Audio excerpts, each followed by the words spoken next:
A influência dos líderes. Eu sou Elcio Macedo e você está no canal Saldo Extra da lição da Escola Sabatina. Olá, gente, nos encontramos aqui de novo. Eu não sei em que horário do dia você se encontra. Eu estou gravando aqui pelas manhãs e espero te encontrar cada dia aí juntos estudando a Palavra de Deus. Vamos aí então para o primeiro dia, o domingo. Introduzimos o tema ontem, falando sobre dois aspectos da liderança, e vamos continuar hoje falando sobre a influência desses líderes.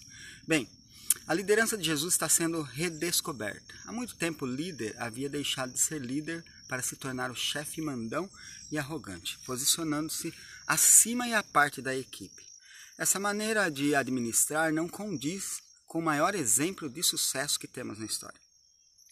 Então, gente, é indispensável abraçar a equipe para transformá-la em unidade. Esse é o legado de um líder, o que ele tem que deixar. Bem, líderes, eles influenciam os liderados. Bons líderes levam ao sucesso.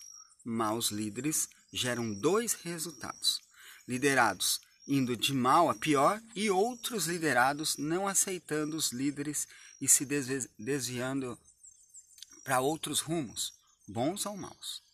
Temos hoje a história de 5 líderes em Israel e Judá. O primeiro é Roboão, filho de Salomão. O governo dele foi um desastre. Acabou dividindo o reino em dois, enfraquecendo o povo de Deus. A maior parte da culpa da divisão foi de seu pai, que apesar de toda a sua sabedoria e conhecimento, resolveu construir templo para deuses pagãos e adorá-los. Pode isso? Ainda por cima, para financiar a sua ganância e essas construções, sobrecarregou o povo com impostos muito pesados. O filho seguiu o pai e perdeu 10 das 12 tribos. Quem perde liderados é um mau líder. Temos então o discípulo Pedro. Esse era seguidor de Jesus, impetuoso, intempestivo, precipitado.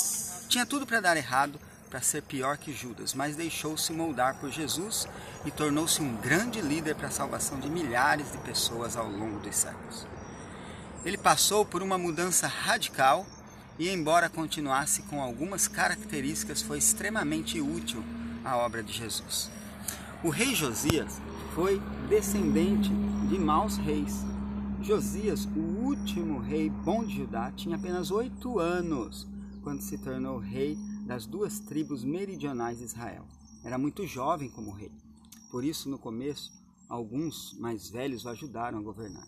Depois de Josias já ter sido rei por 7 anos, ele começou a buscar a Deus.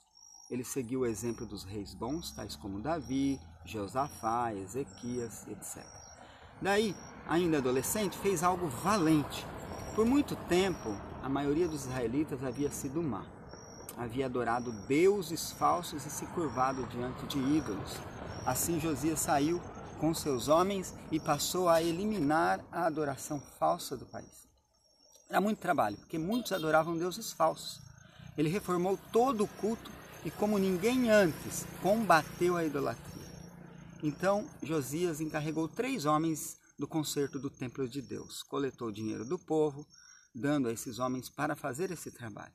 Enquanto trabalhavam, o sumo sacerdote Ilquias encontrou algo muito importante. Era o livro da lei que Deus mandou que Moisés escrevesse muito tempo atrás. Havia ficado perdido por longos anos. O livro foi levado a Josias e esse pediu que fosse lido para ele. Escutando, Josias pôde ver que o povo não estava guardando a lei de Deus. Triste com isso, o que ele fez? Ele rasgou a roupa e ele disse: Deus está zangado conosco, porque nossos pais não guardaram as leis escritas nesse livro. Foi a declaração dele. Então o rei Josias, preocupado com a situação, ele vai ouvir a leitura da lei de Deus. Josias mandou que o sumo sacerdote Ilquias descobrisse o que Deus ia fazer com eles. Ilquias foi a profetisa Uda e perguntou a ela.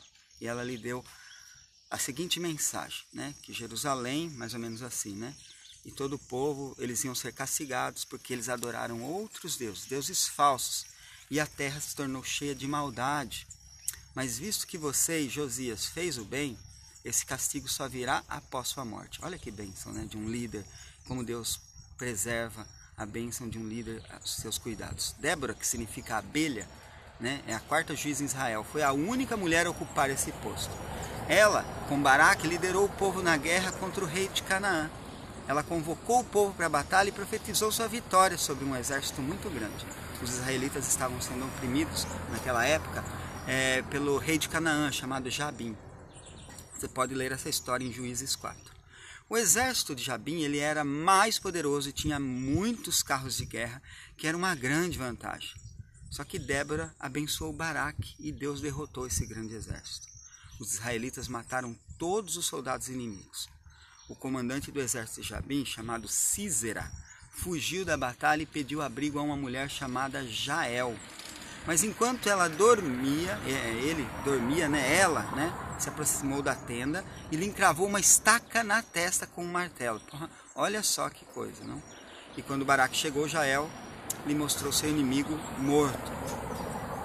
A vida de Débora, em todas essas tramas, nos ensina que Deus vê mais do que as aparências. No tempo de Débora, não era normal uma mulher ser líder. Aliás, não é normal em tempo nenhum, mas a mulher tem o seu espaço. E Deus não rejeitou Débora por ser mulher. Ele a tornou uma líder política e espiritual do país inteiro. Não importa quem você é. Grandes coisas Deus pode fazer por meio de ti. Acredite. Né? Então, Deus te abençoe e seja como o exemplo desses líderes que, aos cuidados de Deus, se tornaram grandes homens, tiveram grandes batalhas e grandes vitórias também. Que o seu dia seja repleto dessas bênçãos de Deus. Te vejo amanhã com mais um estudo da Escola Sabatina e não deixe de cair nessa rotina. Tchau!